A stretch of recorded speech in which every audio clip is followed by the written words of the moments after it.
So a common thread I'm finding at the moment with teachers in regards to AI education, AI literacy, and the idea of it's just this never-ending cycle. Like there's another version of Claude out at the moment. ChatGPT is just integrated with the Khan Academy, so you can basically learn any skill that you'd want.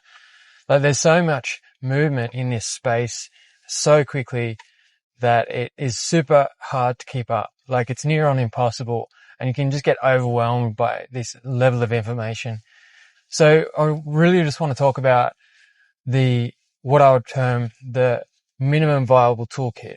What is in your toolkit that is going to be consistent for you so you can learn that one thing or learn those few things and learn those few AIs to actually get the result that you're aiming for.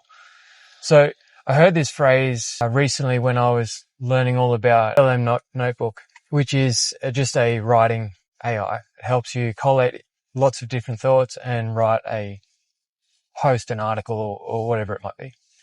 So the minimum viable toolkit, what is the minimum number of AIs you can research, explore, experiment with right now to actually make the impact that you want?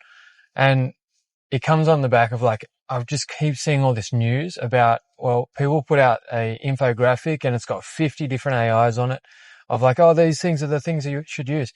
But I can guarantee they actually don't use all 50 of them consistently. And I can guarantee that they don't use them to the level that they could if they even attempt to hit 10 of them. So it's one of those things, let's look at what are the smallest number of AIs that we can actually use in our roles as educators, as business owners, as growing human beings. So think about the topics that you're trying to use. Are you trying to reduce your email? Are you trying to get better at communication? Are you trying to edit videos?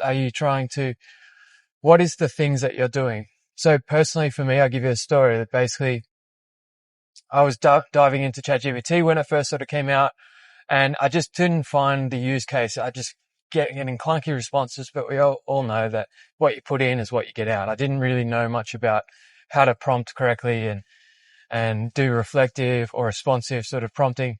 So I was getting frustrated with that. So then I went into the next AI, which was Bing, a Copilot by Microsoft.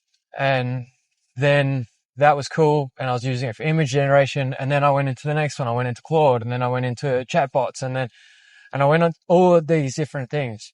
But ultimately, it came back down to what is the thing that I'm using consistently. I do a lot of writing, report writing, program writing, email writing, communications, all those kind of things, strategic planning, a lot of writing. So I needed to find a AI that was dedicated to help me write and write based on my knowledge bank of information.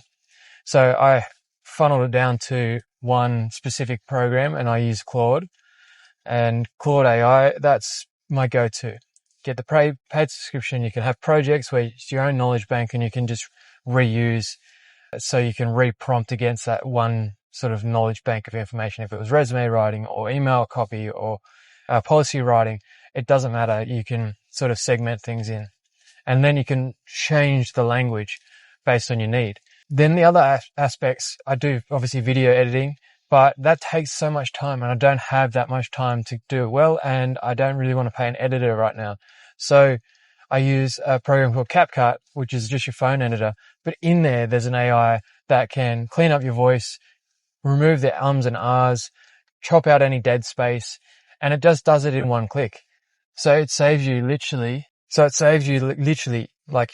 hours of editing if you're creating multiple videos or kinds of video content. And then the next one I use a lot is called Poe, which is a chatbot creator. And this is where I use it for teaching, but I also use it for knowledge sort of database work. And so for Poe, it's a chatbot. Basically, it's interactive. You can put in your information that you want. So for design and technology, for my stage 6, I wanted to have an integrative sort of bot that students could use as a study tool. So I loaded up the entire course into the back end of this bot so students can ask feedback in real time, really quickly, and get explicit feedback. So then that's Poe. But it's even better than that. We can actually put in all our policy documents, all our standard operating procedures, and actually get it to clarify our thinking and use it like a bit of a coach.